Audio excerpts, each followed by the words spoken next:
Welcome to the Venusian Womb Codes, Volume 1. These teachings are offered as living threads to support your embodiment, intuition, and integration. Settle your body, soften your breath, and receive what is ready to meet you today. Hello, everyone, and welcome to the Venusian Womb Codes, Volume 1. This is transmission 5 out of 6. We are nearing the end of our volume, and we are so grateful to all of our listeners that have been following along. This code today is super juicy. There's so many golden nuggets here. This is the code of protection. So without further ado, let's dive right into it.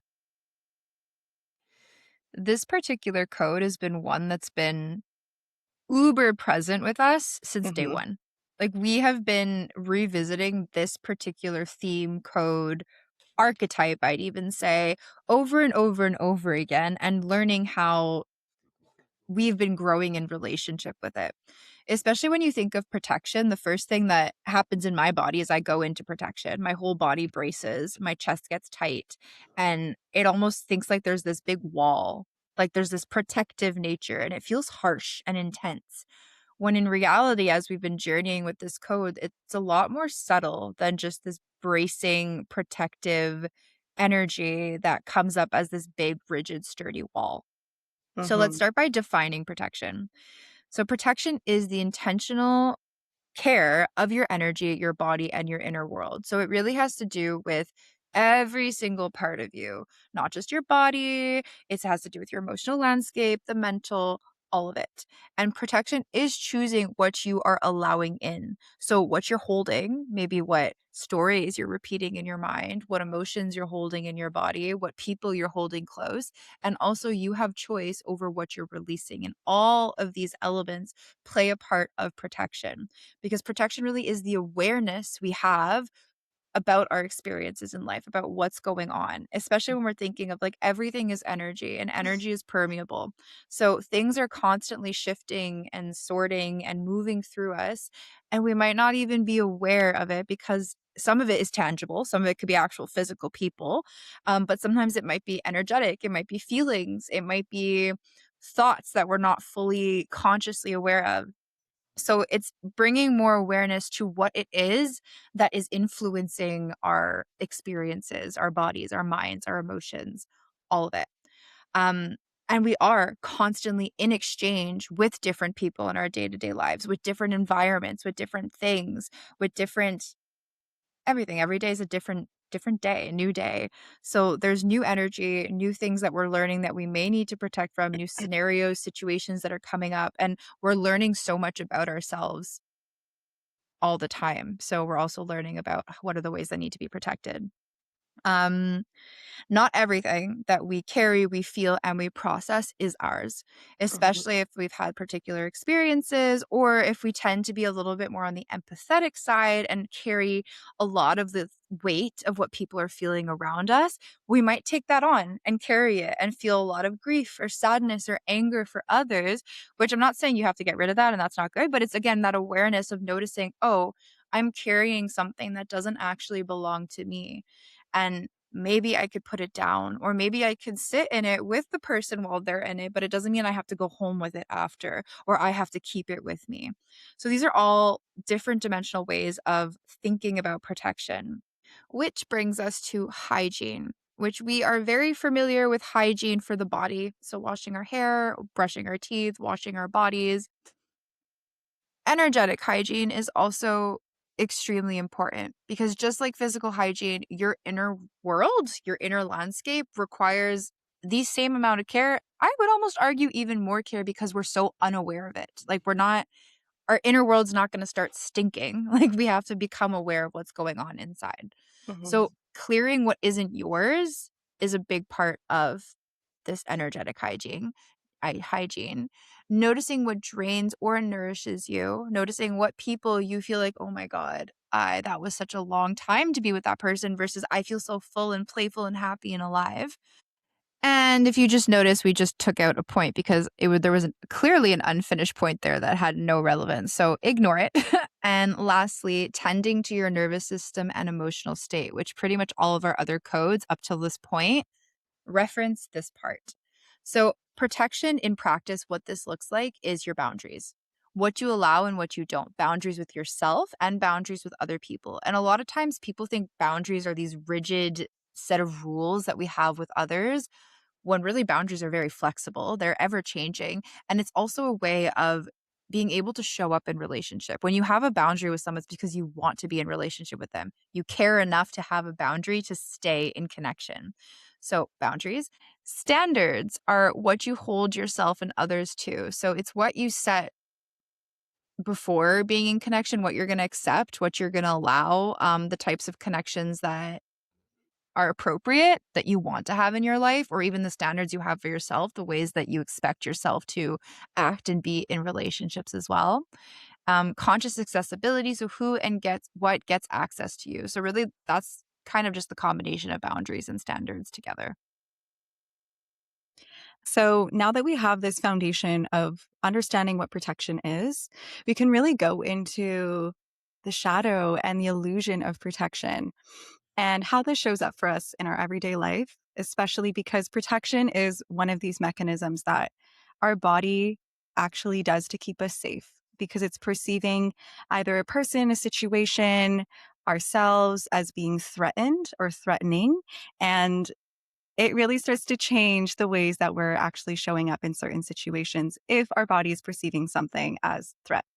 So, really, the biggest shadow of this code is that without this energetic sovereignty, without this actual awareness of ourselves, of our energy, and also what is the energy that we are intentionally allowing into our field, that we are releasing when we don't have this sovereignty, this autonomy over our energy, this awareness, then this is where we begin to lose ourselves in relationships. And the ways that that can look like is overgiving. So this is overgiving and oversharing, overexerting ourselves, and really just pouring out of our cup excessively when we may not even have that overflow to be able to pour into others or into situations. And this is often tied in with people pleasing. It's often tied in with wanting to alter people's perceptions of us, or even our perception of ourselves. There's also emotional entanglement that can find itself within this shadow, especially when we are emotionally intertwined with someone, when there is deeper intimacy within a connection, that can feel so much more vulnerable. So, another way that this shadow can show up is the difficulty of letting go of the things that we know in our body doesn't serve us, that we know in our intuition is not actually pouring into us. And this is kind of like this analogy that Meaghan and I use, which is closing the loops. Any of these open tabs, any of these open loops, open connections where like there isn't an actual established dynamic or completion or closure or conversation, whatever that really is, this kind of brings us into our next point, which is what are the things that actually cause our energy to feel scattered and leaky? And so this brings us into this whole point of these open loops. So when conversations remain unresolved, there isn't this actual finality or completion or closure. When attachments are lingering more than they should, because there is already this felt sensation within us that this connection doesn't serve us or this attachment doesn't serve us to whatever it is. And finally, when boundaries are unclear. So, this kind of ambiguity of not really knowing where you stand with someone, not really being in this dynamic where boundaries are being communicated clearly and in the moment. This is where energy starts to become leaky, and we may not put these boundaries up. And then that energy is just flowing and going into the spaces, the people, especially when we have big hearts. It's you care deeply for people. You want to share yourself, you want to bring your energy to these spaces, but it's important to have that awareness of recognizing how much energy you have and how much you're actually able to pour into the environments that you're in. So we tend to move between these two, between overexposure, where we're just making ourselves super available, and overgiving, overexerting. We're merging with people. There's a really strong attachment and there's this emotional entanglement. And so we're giving more of ourselves because of that.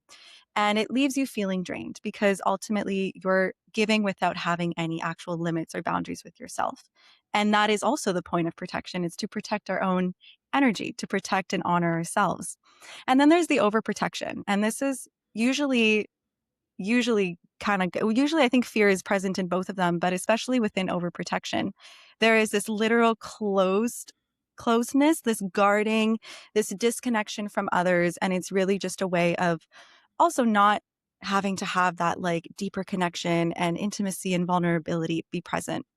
So oftentimes we may block connection in the name of safety, but it could be disguised as control, as avoidance, as isolation. So I think it's really important to just notice where protection comes in, where you notice yourself being protective of your energy, of yourself generally, and then from there being able to see why you feel protective about that thing. Does this thing serve you? Is it giving you energy? Is it leaving you feeling drained? And then from there you can kind of have more autonomy about how much of your energy are you giving to this, if it serves you, and if not, then kind of closing that loop, finding that closure, cutting the cord, and then moving forward. And I do want to share, there was this quote that actually came up in this past week by Florence Givens. If anyone knows Florence Givens, shout out to her. But she is a really beautiful woman in the space and in podcasting. And she said, empathy without boundaries is self-harm. Can we repeat that for the people in the back? Empathy without boundaries is self-harm. And that literally speaks to this code, because when we don't have boundaries for ourselves and we're feeling for people and we love people and we care for people and we want to share that energy, but we're not having those boundaries, then that is self-sacrifice and that is causing self-harm. And eventually you will burn out. So, Meaghan and I have been through this. We're speaking from experience. We're trying to save you that process. And also, again, this is part of the practice. As we practice this every single day, is just bringing more awareness to these things. So with that, we're going to go into the medicine. The medicine of the code of protection, it really comes back to that energetic hygiene and the conscious access that we allow the world, people, and everything to have to us. And ultimately, our end message and most of what we say is it's to come back into right relationship with yourself, your energy, your body, your emotions, all of it, to be very aware of what is going on with you, what's coming into your field, what's leaving your field. And the core practices that are really supportive and helpful for this is closing those energetic loops, those tabs that Milena was talking about. I cannot emphasize and stress how important it is to become aware of what's coming into your field, what's staying open in your field, what doesn't serve you in your field anymore, and you taking the conscious attention and time to close that loop with a breath, with an actual visualing clearing, with pretending to cut cords from that thing.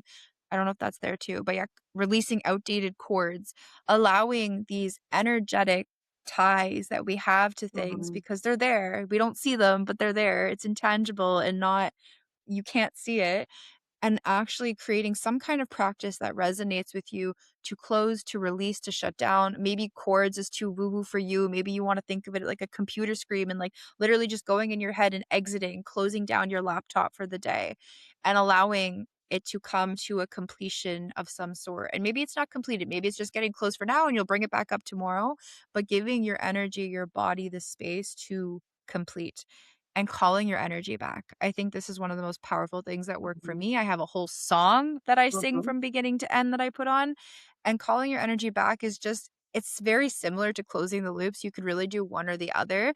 It's welcoming and telling your energy, "Come back to me," and releasing anything that's not meant to be yours. And that could be from conversations, that could be from I like to think, like, when you're moving around into different spaces throughout the day, if, like, you're home, going to the gym, going to an appointment, going to the grocery store, those are also just, like, other things you're engaging with and other places and energies. So, calling your energy back from whatever spaces you've been, whoever you've been interacting with, or even social media, when we're doom scrolling, when we're scrolling through the phone, calling your energy back from the algorithm, from your phone is really helpful.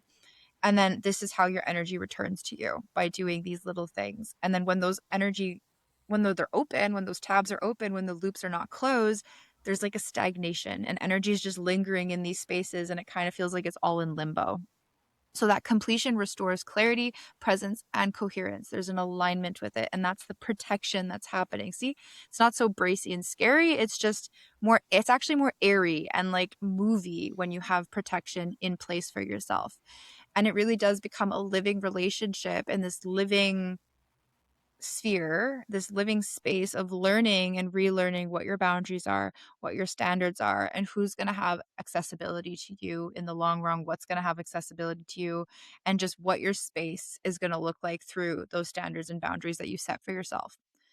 So protection then becomes less about defense and more about self respect. And you do not need to close yourself to the world. You actually can open yourself to the world more by implementing these different protective strategies for yourself.